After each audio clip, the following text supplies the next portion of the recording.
এটাকে আমি ভাত দিয়ে খেলাম, আর যেটা পারে রুটি দিয়ে খেলেও ভালো লাগবে, কিন্তু আমি ভাত দিয়ে খেলাম, খুব সুন্দর লাগলো খেতে। হ্যালো গাইস, আজকে একটা দেখাবো নতুন রেসিপি, গিলে ভাপা। ঠিক আছে, গিলেটাকে প্রথমে পরিষ্কার করে আর কুচো কুচো করে নিলাম, কেটে নিলাম দুভাগে। আর দেখো কেটে নিয়ে ভালো করে ওয়াশ করে নেবো জিনিসটা। আর এগুলো গিলের সাথে যেগুলো লেগে থাকে ওইগুলোই আছে, আর ভালো করে ওয়াশ করে নিচ্ছি, ধুয়ে নিচ্ছি গিলেটাকে। ওয়াশ করে নেওয়ার পর ঠিক আছে, এবার মশলাপাতিগুলো দিয়ে দিলাম। যে মশলাগুলো দিয়ে আদা রসুন পেঁয়াজ, এটা আদা রসুনের একসাথে পেস্ট করা আছে। আর তার মাঝখানে নুনটা গরম করতে দিয়েছিলাম, যাতে তাতে নুনটা গরম হয়ে যায়। আর দেখো আদা রসুন পেস্টটা দেওয়া হয়ে গেছে। তারপরে গুঁড়ো লঙ্কা দিচ্ছি, মানে কাশ্মীরি যে লঙ্কার গুঁড়োটা ওটা দিচ্ছি। তারপর নুন 1 চামচ দিলাম। যার যেরকম পরিমাণ নুন লাগবে সে সেরকমভাবে নেবে, আমি নুনটা কম দিয়েছি। তারপর হলুদ দিয়েছি, হলুদ তো পরিমাণ অনুযায়ী দেবে, বেশি দেবে না হলুদ। তারপরে অল্প একটু তেল দেবে, বেশি তেল দেবে না। ঠিক আছে, তেল অল্প দেবে, কারণ তেল তো উপরে উঠবে। তারপর জিরে গুঁড়ো ধনের গুঁড়ো যেরকম লাগে দিয়ে দেবে। তারপর আমি পেঁয়াজ কুচোটা দিয়ে দিলাম, পেঁয়াজ কুচি দিয়ে দিয়েছি। পেঁয়াজ কুচি দিয়ে আধা ঘন্টা মতো মেরামত করে রাখবে জিনিসটাকে বসানোর জন্য, বা ভালো টেস্ট হওয়ার জন্য। ভালো মিক্সড করে নিলাম, আমি মিক্সড করে নিয়ে আধা ঘন্টা মতো মেরামত করে রাখলাম। আর সঙ্গে টমেটো কাঁচা লঙ্কা ঠিক আছে দিয়ে মেরামত করে রাখবে।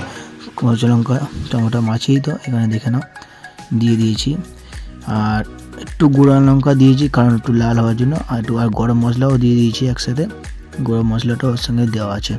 দেওয়ার পর আমি গরম মশলাটাকে দেওয়ার পর রেখে দিলাম হালকা। আর তারপর ঢাকনা দিয়ে দিলাম, জিনিসটাকে ম্যারিনেট করে রাখলাম অনেকক্ষণ পর। তারপরে বসাবো। আর আগেই বলে থেকে আমি একটা ছোটো টিফিন বক্সে করে নিয়েছিলাম, আর টিফিন বক্সটা খুব দরকার। আর টিফিন বক্সে ঢাকনাটাও আটকানো যায়। আর নুনটা আগে থেকেই বললাম না গরম করতে দিয়েছিলাম, নুনটা গরম হয়ে গিয়েছিল। তারপরে নুনটা মাঝখান থেকে তুলে নিয়ে আমি নুনটা উপরে দিয়ে দিলাম, 4 সাইডেও দিয়ে দিলাম। নুনটা গরম ছিল। আর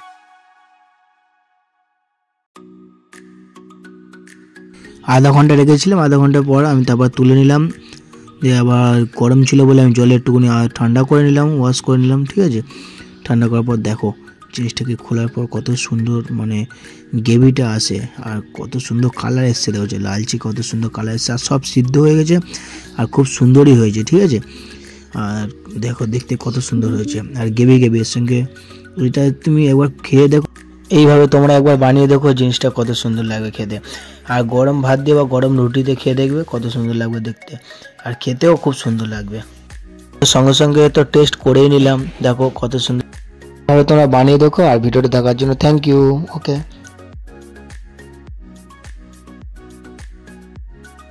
लाइक और सब्सक्राइब कर दो।